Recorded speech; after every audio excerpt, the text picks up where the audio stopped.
জীবনে যখন পারিপার্শ্বিক পরিস্থিতির কারণে কিংবা মানুষের কটাক্ষ শুনতে শুনতে আমরা হেরে যেতে বসি, ঠিক সেই সময় একটিবার আয়নার সামনে গিয়ে দাঁড়ানো দরকার।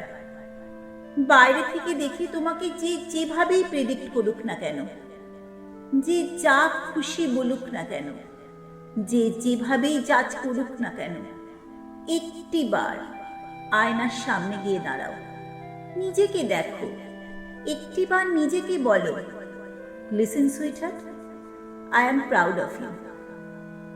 যারা তোমাকে নিয়ে কটাক্ষ করছে, তোমাকে ভুল বুঝছে, তারা হয়তো জানে না তোমার জীবনের আসল গল্পটা কি, কতটা কঠিন সময় তুমি পার করেছ, কিভাবে সেখান থেকে তুমি বেরিয়ে এসেছ, কিভাবে বেরোনোর চেষ্টা করছো।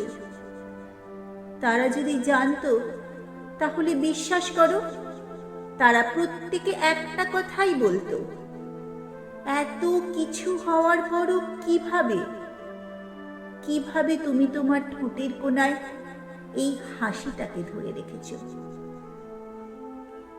তাই এখনো যদি তোমাকে কেউ না বলে থাকে, তাহলে আমাকে প্রথমবারের মতো এই সুযোগটা দাও বলার, I am proud of everything that you are doing, that you have done, and that you will become.